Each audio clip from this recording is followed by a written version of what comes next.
What's going on, everybody? Happy Sunday to you. I hope you're not drinking alcohol and doing perverted things like watching Mike Evans drop them passes. Are they even in the playoffs, friends? Somebody told me the Super Bowl's today. Is it today or is it next weekend?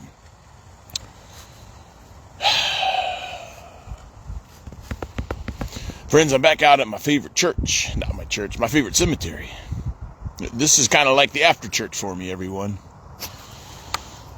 Friends, I'm out at the Sefner Cemetery again. I tell you, there's something very spiritual about this place. Not only because my granny and papa are buried right over there, friends, but my Meemaw and people are right under that tree right over there. We're going to take a walk here in a minute, friends.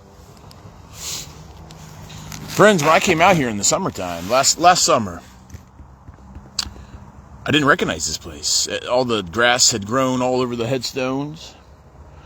The tree limbs were touching the ground. Friends, I couldn't even find Meemaw and Peepaw's grave. I knew they were out here, and I hadn't been out here in years, and shame on me for that. But I had to dig through a tree. The limbs were touching the ground. So, friends, God spoke to me. I immediately went to Home Depot. Friends, this is a true story. This was the summertime. This was July.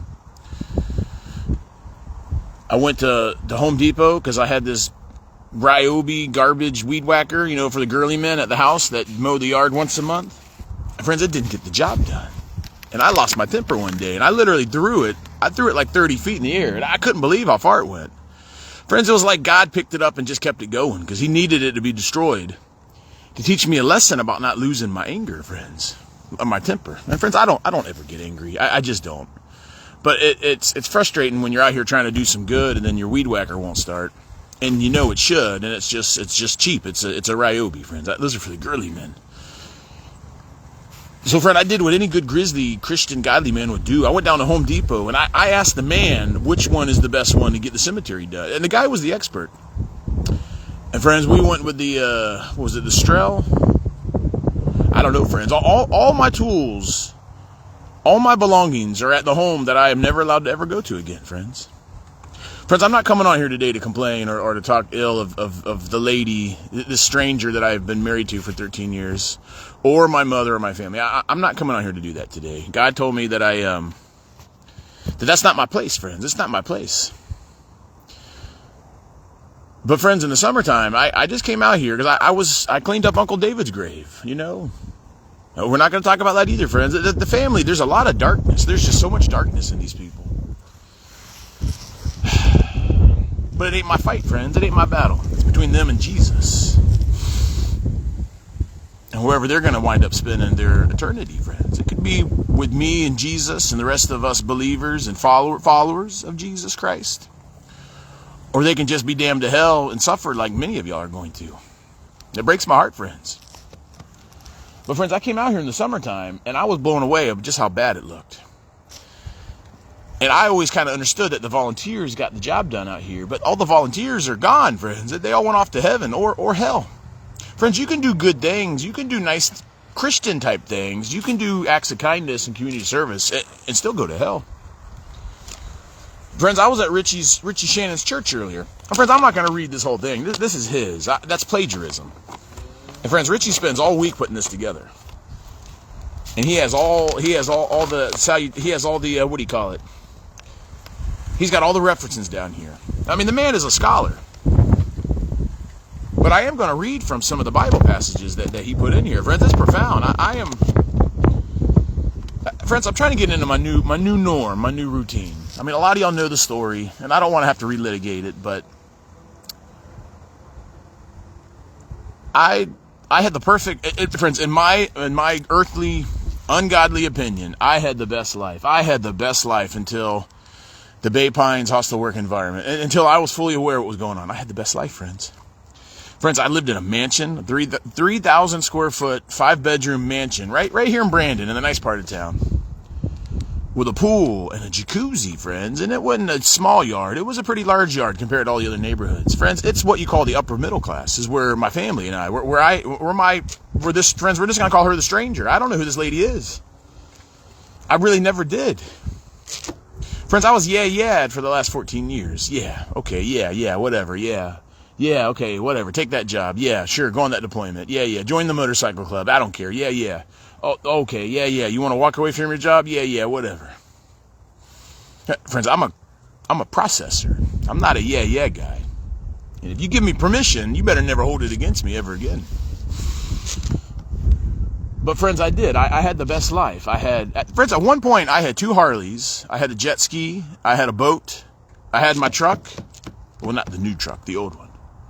And I had like $40,000 in the account, friends. I'd gotten back from Germany on that last deployment, friends, where I got a DUI. Friends, I always make the mistakes. Up until what I'm about to tell you, everyone.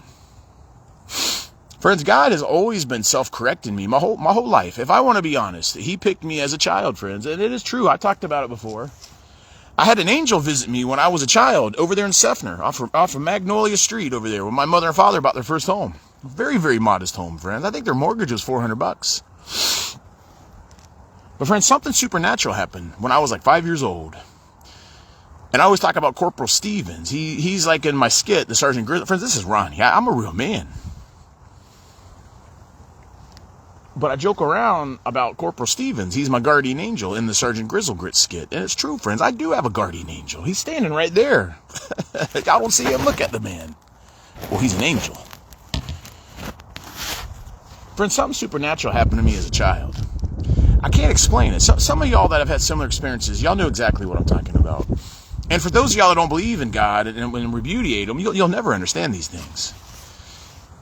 And that's why I understand I get so much hate out of some of y'all. Even family, even my own mother and the stranger lady. They just don't have no understanding of the supernatural and God and the spiritual. Friends, when I say supernatural, I'm not talking about ghosts and goblins. Friends, it's either godly or it's unclean. There's just one. It ain't no in between, friends. Either it's of God or it's of the darkness, friends. And we're going to get into it because Richie did a really, really good job today, friends. And I got to be careful. I'm not going to do no plagiarism. Because he spends literally all week long putting this together. And I'm not going to come on here and try to claim that I know what I'm talking about, because I don't, friends. I'm not a smart guy.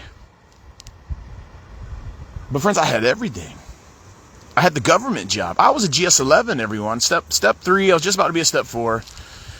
I was making $80,000 a year, friends. And then back in 2022, 23, that was a lot of money. We had so much extra. And I wasn't doing my ministry then. I wasn't feeding homeless. In fact, I was doing the opposite of that. I would see homeless people and I would say, well, I don't need to donate to them. I work for the VA. I'm helping veterans. Friends, I told you, I've not always been... Friends, I still got a long ways to go. But I've never been, hey, what's up? Hey, what's up, Jimmy Mack? Good to see you. I'm back out at the cemetery. I'm doing a spiritual talk. I went to church today and you know, Richie was really hitting a lot of things that are going on in our country and obviously in my life right now. We're going to get into a minute, but I'm just reflecting on the cemetery and how I was able. I'm not going to say all by myself, because after I was out here for like 2-3 months getting this place cleaned up, other people started coming out here. Somebody mentioned earlier at church, it's called the broken window theory. You know, if one window's broken, then there'll just be crime. But if somebody fixes that window, then there won't be the crime. Hey Jimmy, when I came out here in the summer, I just came out here to visit my grandparents because I was going through my own struggles with the workplace. You know, I remember you were dressing me down about 1.5 years ago when I was out there protesting. But I hate to tell you, my friend, everything I told you was true. These people were the worst fallen humans that I have ever known in my life. I mean, literally the demons in them were like Satan's assistants. They hate us. They hate the Christians.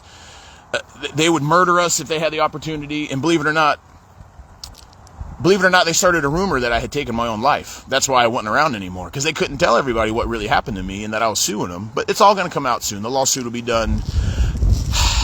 I know I keep telling y'all the lawsuit's going to be done, but at some point it has to be done.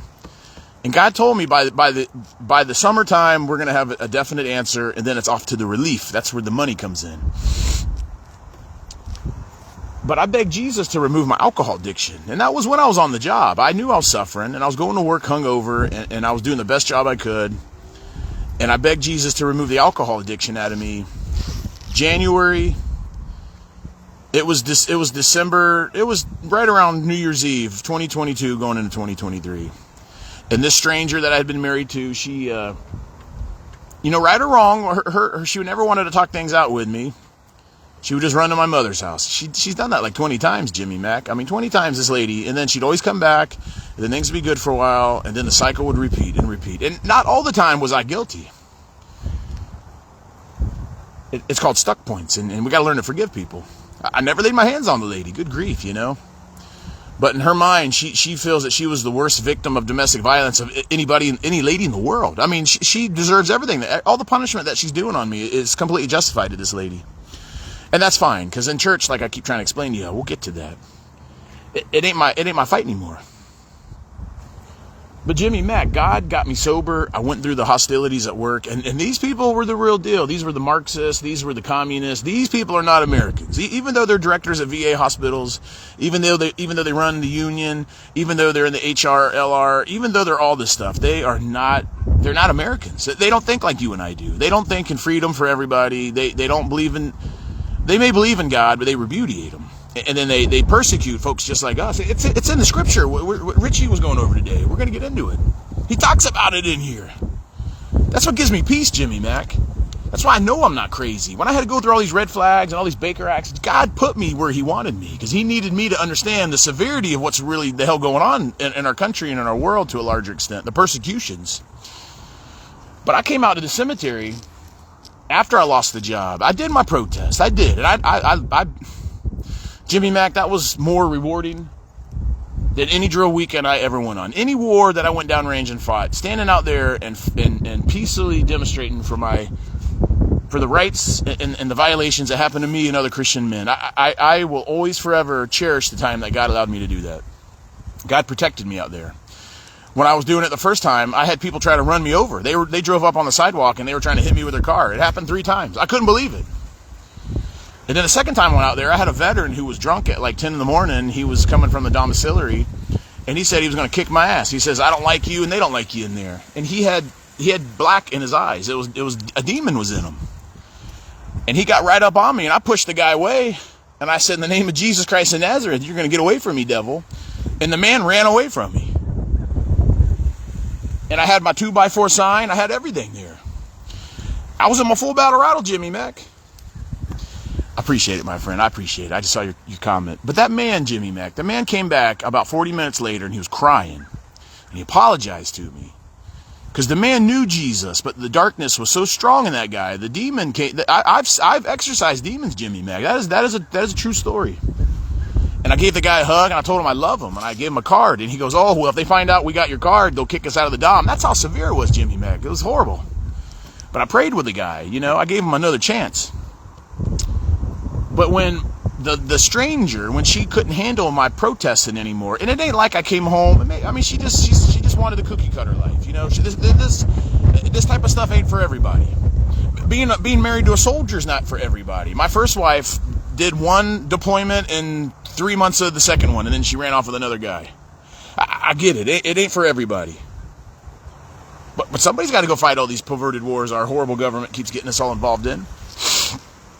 But Jimmy Mack, I told her I would never do the protest again. That was the last time. The last time she came back. There ain't going to ever be another time. We're going to get into that here in a moment.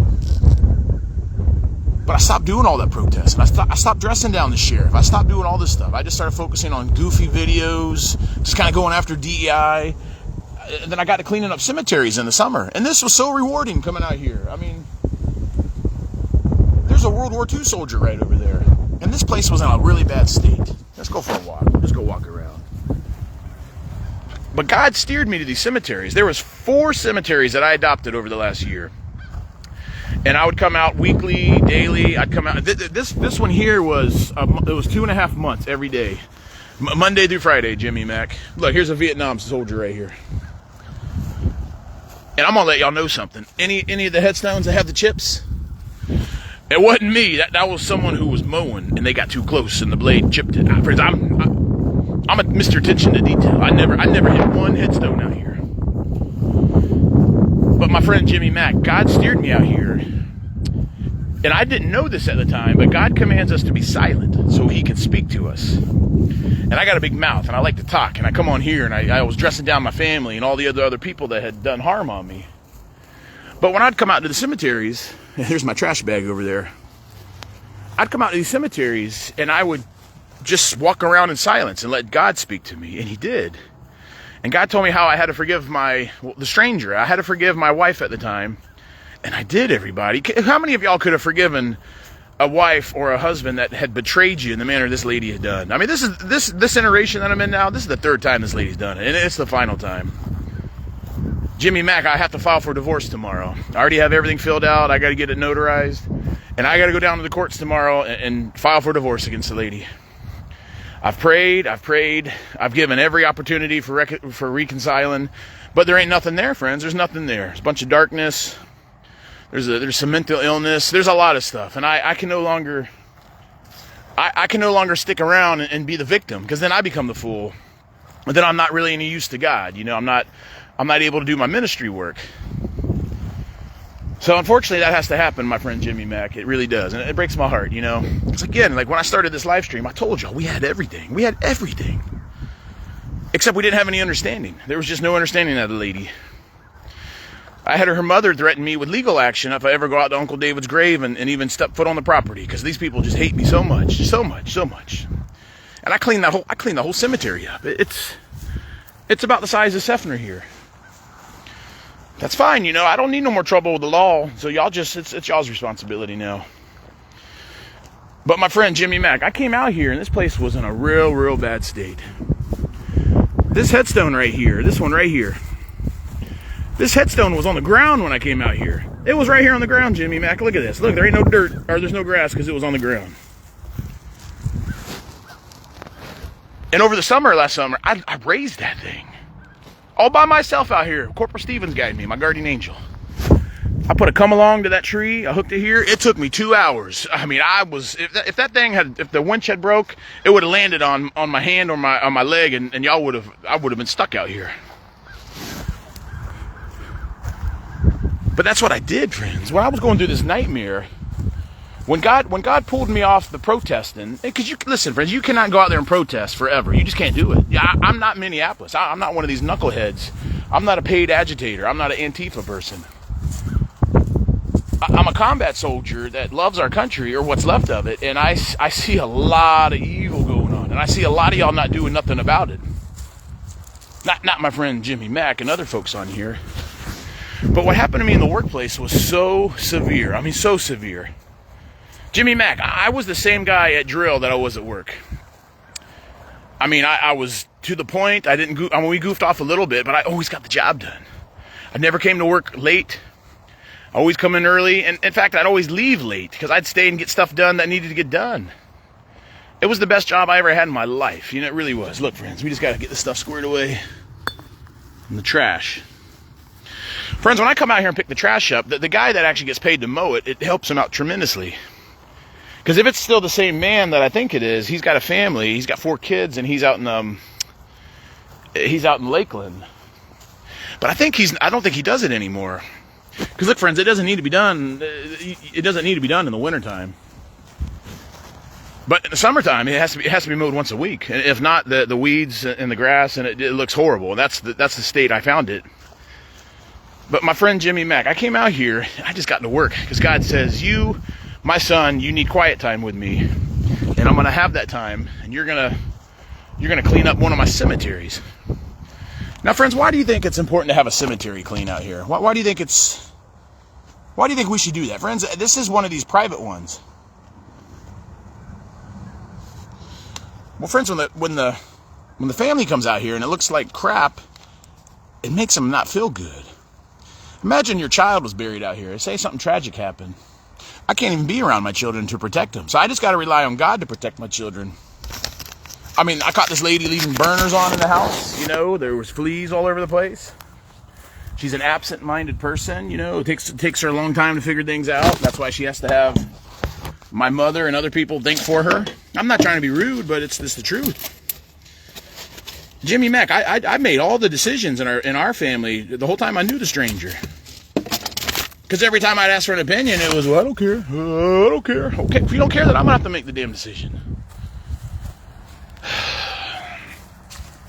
But I came out here and I got to work, and it took about 2.5 months, and this place looks so good. I mean, I still got to trim that tree up, but all those cypress trees over there, they were touching the ground like that one. I cleaned them all up. I literally took 10 I took 10 loads with my trailer and my truck full of tree debris. I took it all to the county dump last summer. And then I took about 5 truckloads and trailer loads of bags of trash. That's how much trash was in here. This place was horrible. It looked like a dump. Somebody put their dead dog in a trash bag and threw it over the fence. Just said, well, it's a cemetery. Here you go. I couldn't believe it. But you know, God spoke to me when I was out here. God told me that He has a plan for me, and I have a lot more training to go through. I have a lot more humbling. I call it the humbling because I was arrogant, like I told you. I had everything. I had the mansion, I had the money, I had the job. But what I didn't have was a lot of empathy for other people. Yeah, I didn't like seeing homeless veterans homeless. And I used to work with them in the HUD-VASH program at the VA. But I wouldn't pull over and talk to them or see what they needed. And that's why, listen, God doesn't punish us, but God is disciplining. And He's allowing me to have the training. Listen, Jimmy Mack, I spent 3 days at Orient Jail. It sucked. I didn't like being in there, but I was in and out of there. It was a silly domestic injunction violation, temporary, because I told you, this family has so much damn darkness in them. The stranger's mother, I sent a text apologizing, and the next thing I know, I was arrested and ambushed at jail the next day because of text. I wasn't direct or indirect, but the sheriff, they were out to get me. We all know this. And I had somebody on the inside that's a friend confirm it all to me. I couldn't believe it. But isn't it just so profound that the sheriff, when they got what they needed done, they got me off the Veterans Park, they shut me up on the social media, and I'm not out there organizing protests. Isn't it just amazing that they just leave my wife alone now? There's no more concerns. Well, we did what we needed to do. We shut the man up. We got him tied up in the courts. He can't ever see his children for 2 years, so our job's done. That don't sound like a sheriff department to me, Mr. Jimmy Mack, and I know you used to work for them. I don't blame you one bit. I think you're done with them. But again, friends, we don't live in America anymore, is what I'm trying to explain to you. Oh, what's up, Uncle Rick? Check it out. I'm out at the cemetery again. But look, everybody, I was at the Richie and Tommy Shannon's church again today. Uncle Rick, I'm so glad you logged on. I went to church, now I'm out at Granny Papa Cemetery, and it's looking good. I mean, you know I was out here cleaning it up during the summertime. And I got the sign all redone.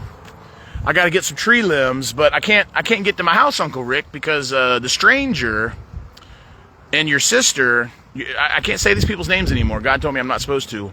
Well, they actively worked with the courts to make sure I'm never going to be a father again. It's so sad, Uncle Rick. I know your sister has done a lot for a lot of people, but she just never wants to do nothing for me other than cause harm on me. And then she lied in court. I drug her. She went to court on behalf of the stranger, and I drug her butt in there, and I demanded her explain to the judge why she paid $4,000 for the stranger to divorce me, and why she bought the stranger a brand new cash money van. And she did, and she lied, and then the judge used that lie, and that's why I can't be around my children for 2 years. It's horrible, Uncle Ricky. I can't stand it. I'm certain Granny Papa are looking down on heaven, and they're not happy with the situation at all. I never put the hands on the lady. Uncle Ricky, I've been sober for 3 years. 3 years, not even alcohol or nothing. But I was in church today, friends, and I'm going to read this to you. It ain't plagiarism, because this is right out of the Bible. Because, see, what I found out is my mother and the stranger, they care more about their reputation on this earth, and they care more about money than they do about doing the right thing. And I'm sorry, Uncle Ricky, I should have never dressed them down on the social media. I'm a human. I'm fallen like all of us. I'm not perfect. I make mistakes, but I was hurting tremendously, tremendous amount of hurt.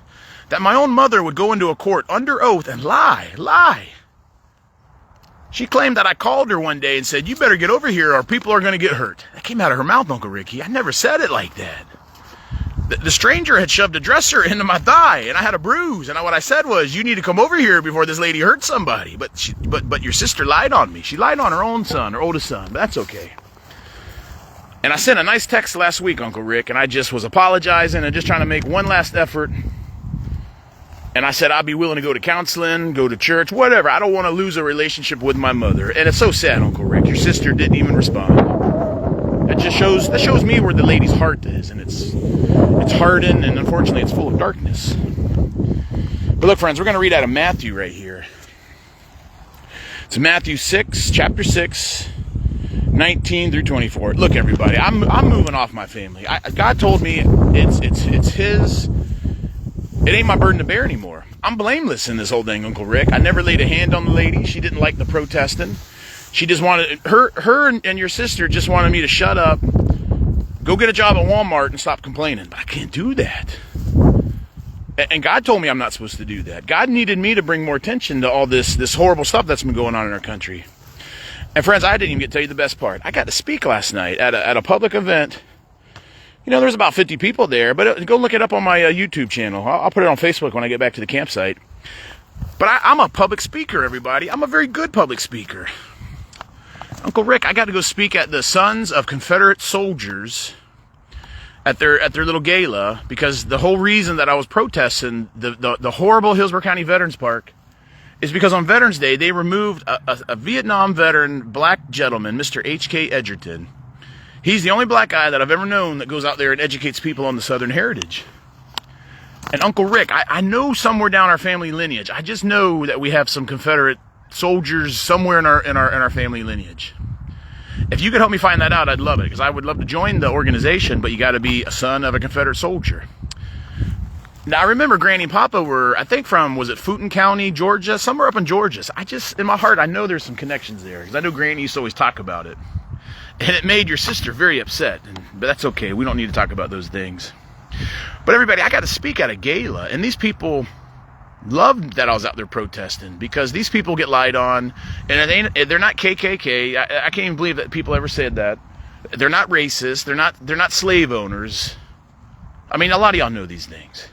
These people stand up for family values and all the things that I was trying to stand up for when I was protesting the Bay Pines VA, everybody. And then when they kicked out Mr. HK, I was there as Ronnie Messer, and I had the stranger and my 3 children with me. And I could not believe that they treated the man in that manner. I mean, I thought they were going to kill the guy. I mean, he was a frail, old man, and believe it or not, everybody, the man passed away about 2 weeks ago. He went off to be with Jesus. And I got to hang out with Miss Linnell last night after the event. We went over to her house, her little mansion. It's like a museum, so cool.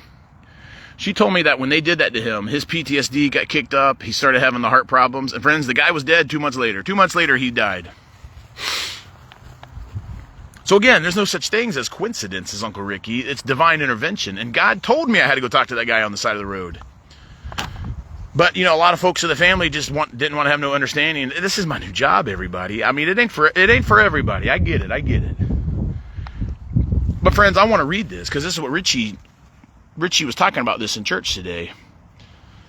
So here we're going to read it, friends. And look, believe it or not, I'm moving into a townhome on Wednesday. Uncle Rick, I'm living in a retirement community. It's 46 and above, and I'm 45, and it's 45 and above.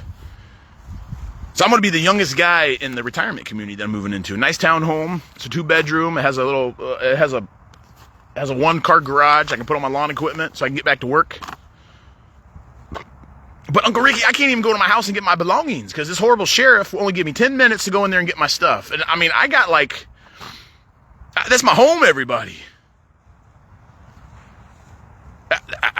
You see what happened here? The devil has tricked all these people, and I'm basically homeless with all the stuff that I left the home with on December 3rd. I don't have no tools. I got 2 pair of pants. I got barely any money just from the disability. I'm donating plasma right now, Uncle Ricky. I mean, I'm humble. I'm trying to get humble. I'm sorry I ever judged you or anybody, you know. But I'm a soldier, and I'm always going to figure it out. I ain't ever going to ask your sister for a damn thing ever again. Not the way this has gone down. So we're going to read this, friends. And when I get my apartment, my townhouse set up, I'm going to set up another studio in there, and I'm going to start doing my Bible studies again. I can't let this devil, even though he's tricked all these people, I can't allow him to take me off my mission here. Take me off what God had put in front of me. And everybody, it's just going to make me stronger. It's just going to make my ministry stronger. Uncle Rick, I was out feeding homeless people before this really got nasty, and I remember joking around with the guys, and I said, you know, I'll never know what it's be like to be homeless unless I come out here and be homeless with you. And guess what, friends? A week later, I was homeless. And we got to be careful what we ask for. The Lord Jesus is mysterious, and sometimes He will make it happen, whether you like it or not. So, friends, these are the two this is some passages that really stuck with me today. So, look, friends, Matthew 6. That's chapter 6, verse 19 through 24. It says right here, do not store for yourselves treasures on earth, where moths and rust destroy, and where the thieves break in and steal. Verse 20, but store up for yourselves treasures in heaven, where moths and rust do not destroy, and where the thieves do not break in and steal. 21, for where your treasure is, your heart will be also.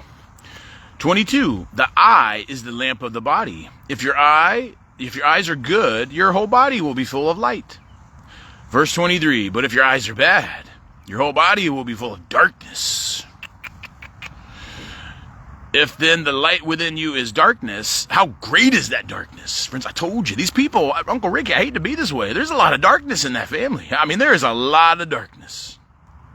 Verse 24, no one can serve two masters. Either you will hate one and love the other, or he will be devoted to one and despise the other. You cannot serve both God and money. You know, this stranger I had been married to is obsessed with money, everybody. She's obsessed with money. And I hate to be this way, but my mother's obsessed with money.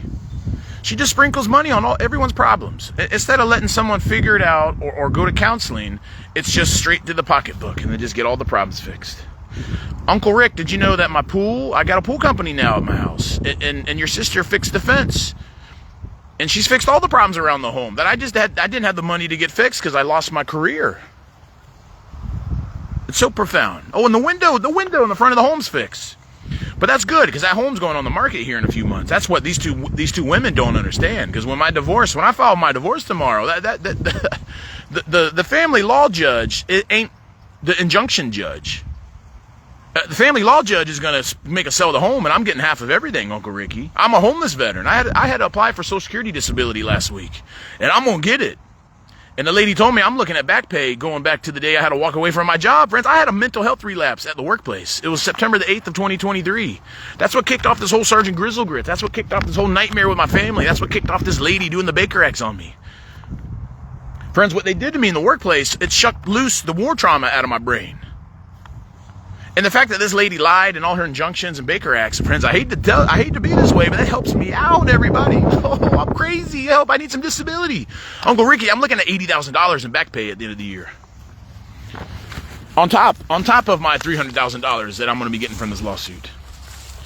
That's why I got to file for my divorce tomorrow. This lady ain't going to see a cent of none of that. In fact, she's going to be moving into a townhome. And it breaks my heart, friends, but these are decisions. When we are full of darkness, when we don't trust Jesus and we just want to do it our own way and let other people think for us, well, friends, the moths are going to eat up all your treasures. Hold on. Let's see what else we got here. Oh, I like this one here. Now, friends, this is the one that really hit me home. Friends, I love my mother. Truly, I do. Uncle Ricky, you know that. She has a lot of good in her, but there's a part of her that likes to control people. And that's not godly. That's enabling. And in my humble opinion, she has enabled the stranger, the lady. She just enables her because she doesn't like decisions that I've made. But that's my life. I'm allowed to make these decisions. I chose to join the Army. I chose to go on all these deployments. I chose to work at the Department of Veteran Affairs. And I chose to get on my hands and knees and beg Jesus to remove my alcohol addiction. And guess what? I woke up dead sober the next day. Uncle Ricky, that was 3 years ago. I never thought in a million years I'd get sober, and I didn't. The Lord Jesus did it. But it came at a price, friends, and that's why God is humbling me. Friends, this humbling may never end until it's time to go back and be with the Lord. But that's okay, because as I get closer to God, I realize that this world ain't for me, and it ain't for some of y'all either. This world don't make sense to me. Uncle Rick, like when Granny and Papa were around, and we were hanging out and going fishing and doing all that stuff, the whole world was completely different than it is today. There's just so much hate. There's no understanding. Nobody speaks English in America anymore. I was out in Temple Terrace last night, and it literally looks like the Middle East. It's just hookah bars everywhere. It's all Muslim people, you know? And then with all the interactions that I've had with it, Uncle Ricky, I get it, you know, the sheriff, but they were out for me. They were out for me, and they got me twice. I got arrested 2 times in the last 2 years. Just for doing social media and doing protest stuff. And I had these knuckleheads at my home last month, when they had to take all the guns out because of all these injunctions. Hey, Jimmy Mack, I had one of these new DEI soldiers on the ring camera. I caught him. The one lady's like, oh, he ain't gonna like this. And he goes, I hope he comes over right now. I would love to put him under arrest. That's not a sheriff's deputy. Those are bullies and tyrants. So he knew that I was watching him on the ring camera, so he was taunting me to come down there and confront him. But I'm just a lot more disciplined than y'all. I'm not sloppy. And I would never do that with my authority. I've never done that when I had my authority in the military or at the VA with any job I ever had. So I can't call these clowns and say, look, I need to go home and get my lawn equipment and my tools. I can't do that because they're just going to be itching to put me under arrest. So friends, I had to literally walk away from my entire life, Uncle Ricky. Isn't that horrible? And it wasn't because of drugs or anything like that. And I'm not being judgy, but I literally lost everything in my life because of evil, of people being manipulated by the devil. And that brings me to this next verse that we're going to read, and then I do got to get out of here, friends. I'm living at E.G. Simmons, Uncle Ricky. I'm doing the bachelor shuffle. But I told you I'm moving in my townhome on Wednesday. Friends, I got a really good deal. A friend of mine just needed someone to live there for the next year and just do a little work here, and I got to put in a new kitchen. I get to live there, friends, and I don't have to pay no rent. But I mean, I can't tell you these things because the lady, the stranger and your sister watch, and they'll use it in court against me or something. What the hell is that noise? But I told you, the Lord Jesus will always provide for you. I don't have to live in my tiny little RV for the rest of my life. So I'm going to go help this person out. I'm going to help them build a kitchen. I'm going to do some other things around there, and I'm going to live there, friends. Isn't that cool? I will be paying some rent. I can't say that, friends. Friends, now here's the one verse, and then we'll wrap it up. This one got me. Because my mother used to take us to this church, the church I go to, Brandon Christian Fellowship, right there in Brandon, friends. She used to drag all the sons in there, all the boys, you know. And I really thought that your sister was a Christian, Uncle Rick. I really did. I mean, I knew Granny and Papa were. I certainly know me, Mom, people were. They're right there. I had to trim the tree up, Uncle Ricky. Those limbs were touching the ground. It really broke my heart. Because I said, I know they're around here somewhere. And then I had to literally go through a tree, and there they were. But I got it all squared away last July. Friends, Richie told us today that you can go to church. You can be like my mother and stroll into Bell Shoals Baptist Church once or twice a year. And you can go in there and you can act like you're doing nice things for people and sprinkle money on all their problems and divorce your son and put your son through hell and go into court and lie on them. But then this is what's going to happen to you, everybody. And this breaks my heart, Jimmy Mack. This is out of Matthew 7:21 through 23. Friends, I'm not saying I'm a saint. I'm full of sin, but I am trying my damnedest to get righteous. I have already forgiven my mother. I have already forgiven this stranger lady. But there's still an injunction on me. And that lady has no intentions of ever taking it off me, Uncle Ricky. Because it's about punishing me for things I never did because the lady's weak and her feelings got hurt. But when I was listening to the passage I'm about to read to y'all, it really bothered me because this is going to happen to these people. Richie's told me this was going to happen to people like what I'm describing to y'all. That don't want to have no forgiveness. That want to have hate in their heart and pride, and they just know everything. And there's not an inch to spare to have any understanding or anything or any compassion. So friends, let's read this, okay? This is from this is New Testament, Matthew chapter 7, verse 21 through 23. It says, verse 21, not everyone who says to me, Lord, Lord, will enter the kingdom of heaven, but only he who does the will of my Father who is in heaven. Verse 22, many will say to me on that day, Lord, Lord, did I not prophesy in your name? Did I not drive out demons and perform many miracles? Verse 23, friends, is the one that got me. Then I will tell them plainly, I never knew you. Away from me, you evildoers. Friends, I was weeping in church when he read that to me, and I've read that many times. I did a Bible study on that passage over the summer. Friends, I hang out in cemeteries for many, many reasons. One, it's quiet. I don't have the sheriff out to get me out here. They don't even come out here anymore. It's peaceful. It gives me something to do. It gives me something, a physical activity to stay in shape. It's healing for me. I'm a mental health trained man. Y'all know this, master's level.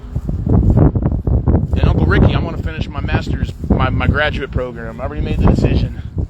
All I gotta do is an internship. I gotta do 2 semesters of an internship, and then I'm a mental health counselor. And the only reason I didn't do it last time is because of the pandemic, and then I lost interest, and that was my bad. But I was drinking back then, friends. Give me a sneaking break. I need a little mercy out of y'all. But friends, I come out here because it's healing. And I can just be quiet and listen to Jesus speak to me. And Jesus told me I had to forgive these people. And he told me I had to stop dressing them down on the internet. Friends, I got a lot of pain in me for what these people have done. I can't talk to them, so I'm not doing indirect communication in Hillsborough County. If they choose to watch these live streams, that's of their own reconnaissance. I don't use anybody's names, and they can fill in the dots if they want to. I could be talking about anybody's mother. I could be talking about any stranger lady. But friends, I miss my children tremendously. I was literally the best father. I have not met one person that understands the story and what this lady, the stranger's done to me, and my mother. I have not met one person, and friends, I'm completely honest with y'all. I had to go to the mental health shrink on Thursday, and I had to go to this lady a year and a half ago, the last time this stranger did it to me. And this lady was so pissed off at me. She goes, "Why did you not divorce that lady back then? You said she was divorcing you." And I said, "Well, I'm not a smart guy. I'm a Christian, and God told me it wasn't time to do it." And then the lady looked at me, and then, listen, everybody, I brought everything for that lady to read. I have nothing to hide. I never struck that lady. I never walked around the house with guns and did combat. I did not have barbed wire in the backyard. I did it one time just to try it out because I bought some barbed wire off Amazon. But I was not out there digging foxholes like this lady believes I was. I let this lady make copies of every single injunction, every Baker Act that this stranger had done to me. My stack was this thick, friends. And the lady spent about 20 minutes making copies. And she was reviewing them. And she's like, "Oh, yeah, I remember this. Oh, my goodness." And friends, it's all the same language. The stranger knows what to write to have the punishment done on me. So, friends, this lady looks at me, slams her hand on the table. And she goes, "Ron, I'm going to tell you right now." And everybody excuse my language. I don't like to curse, but I got to tell you what the lady told me. She goes, "Ron, this is not fucking love. This lady hates you.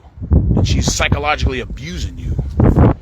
And she knows that you'll just keep taking her back. That's why she keeps doing it to you." She goes, "You have to divorce this lady because your children are watching everything that she's doing to you. And it's affecting them." And I started crying, everybody. I was just bawling in her office. And I said, "Okay, well, maybe I just had to hear it from you." And everybody, this lady ain't just some lunatic shrink at the VA. The lady was a lieutenant colonel in the Air Force. And she worked at SOCOM over there at MacDill. And she dealt with all kind of combat soldiers, Green Berets, all special forces. She told me that she completely understands my Sergeant Grizzlegrits and my advocacy. And in fact, she loves it. She says you use your mental health training, your trauma, your art, and you tie it all together in a little package that soldiers can understand.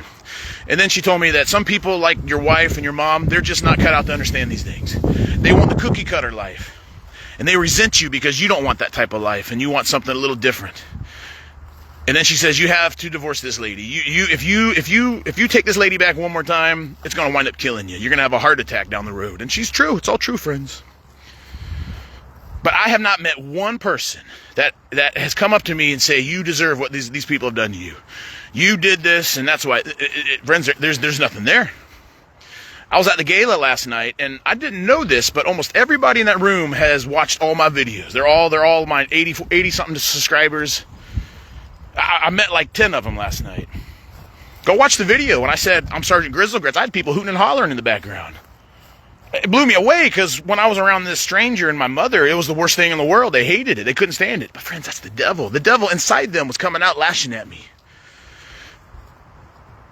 We're going to end here in a minute, friends, but when this stranger started this cycle, the stranger, she told this to me multiple times before she ran down to the courts. She said, "You better stop, Sergeant Grizzlegrits. You better stop your protesting, or you're never going to see your children again." Friends, I said, "In the name of Jesus Christ of Nazareth, I command you, devil, to get out of my wife." That's a true story, friends. When you're weak and you're not spiritual, that devil's going to crawl up in you. And he's going to be lingering around in you. And he's going to marionette you. And he's going to get you doing things that you don't even realize you're doing. And then when the smoke clears and everything's done, you're going to look around and say, oh my gosh, what the hell did I do? Where'd my life go? How come I'm living in an apartment now? Where'd my husband go? I told you, everybody. That goofy goober, he'll get a hold of your butt. But at the end of the day, it's all going to be at the devil's expense for the glory of Jesus. Because this whole thing has just made me stronger, everybody. Yeah, it's tough. It's tough. I get to go see my children tomorrow. I get to go act like a felon for an hour and go see my children at the supervised visitations down there at that perverted 13th Judiciary Court. But that's okay, friends. It's okay. You know, I'm going to get through this. Because I'm a champ. And I got Jesus guiding me, everybody. And he's had me out here today to prepare me for tomorrow. Because Uncle Ricky, I lost it last week. I had to go in the bathroom and get my composure. Because I just kept saying, what in the hell am I doing here? I don't belong in a place like this. I never put my hands on nobody. I've never had the sheriff's deputy at my house because I'm drunk around my children. I never got a DUI and I had my kids in the back seat. Why the hell am I at a place like this? But I'm going to explain to y'all why. Then I do got to go. I mean, I got to go, Uncle Ricky. I've been hydrating all day. I got to go find a tree. But we don't do that in the cemetery. It's disrespectful. Jimmy Mack, my good friend from the National Guard. I understand God is allowing this to happen to me. He's not punishing me. Jesus don't punish. Jesus will allow things to happen to us. A lot of us understand those things. It's up to us to figure out what's the meaning. We keep praying to God. At some point, he will provide that meaning. Now, a lot of y'all know I have a ministry. I have a 501c3, Uncle Ricky. It's the Grizzly Army. Check it out. It's the coolest thing I've ever done in my life. But God has prepared me for the next level of my ministry, where I'm going to be able to go help men that really do belong in these places. Men that made mistakes. Men that maybe were drinking. And maybe they grabbed their child and the arm came out of the arm became dislocated. Or maybe the man and the wife were mouthing off and there was a physical altercation, and there was a battery charge, and then there was a domestic violence injunction. That's why God has me in this, everybody. It ain't because I'm a beater and I'm a domestic violence person, because I'm certainly not. And I'm gonna tell you a little secret. The stranger knows that too. The stranger and my mother both know that this has gone out of control. They have too much pride to stop it. But that's why I just got to keep trusting God that He'll start speaking to them. Because when you do these things, everybody, you get a lot of shame. A lot of shame washes over you. I'm not supposed to be talking to this lady, and we don't talk Hillsborough County. But from time to time, the lady will jump on the call, and then it's confession time. It's confession time, Uncle Ricky. I can't stand it. I'm like, why in the hell did you do this? You literally destroyed our entire family. But then my alcohol drinking gets brought up. That was over 3 years ago. It don't count. That don't count. It's just shame. Lots of shame. And the only person that can remove that shame is Jesus. That's the only person that can remove that shame. So look, everybody, I got to go. I got to head back out to the campsite and get my heat turned on. What can I say, Uncle Rick? You know, God's got me right where He wants me. And it's sometimes it's the most exciting, thrilling time of my life, but the other times it's the lows. But I don't get depressed, everybody. I don't ever get depressed. I don't have temptations to run to the alcohol or the medical marijuana. God removed all that out of me, friends. Last time I had to do this, I did it dead sober, and it was hard. I mean, it was hard, friends. It was the hardest thing I ever had to do. This time, round number 3, I know without a shadow of a doubt the devil's got a grip on these people. And at some point, if we all keep praying hard enough, Jesus will take that grip, get that devil's grip off of him. I just hope I pray that happens before Jesus comes back. Because just like that thing we just read, if these people don't get their act together, and some of y'all don't get your stinking act together, Jesus is going to come when y'all least expect it.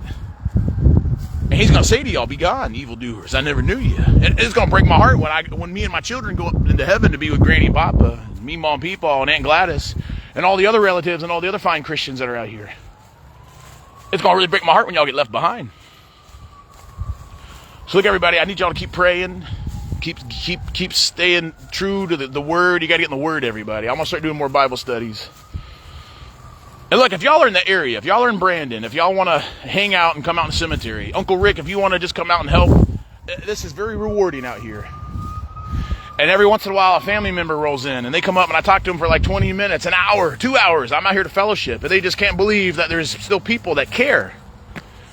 I mean, it ain't like I got a real job anymore. I'm retired. I'm disabled. This is my job. I'm a spiritual mentor now, and I'm still in training, and I'll be in training until I go off to heaven. Look, bring a broom. We got to clean up all the grass. We need to get all the dirt off here. And look, we got to get these trees trimmed up. There's still a lot of work to do out here. And out there in Sun City Center, where I'm going to be living, I found another cemetery. It's a little bigger one, and it's going to be a lot of fun. It's out in the middle of nowhere, too. And the building looks like it was built in the 30s or the 40s. So look, everybody, I need y'all to stay tuned. We're not going to dress down the family anymore, Uncle Ricky. I should have never done it.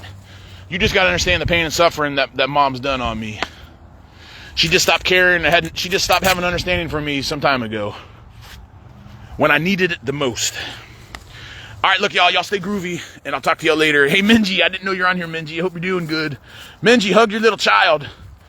I know you picked the right lady. You didn't pick a stranger like your humble platoon sergeant. But it's okay, Minji. I'll get through it. You know I'm a trooper. Y'all stay groovy, and I'll talk to y'all soon. Grizzle 6 out.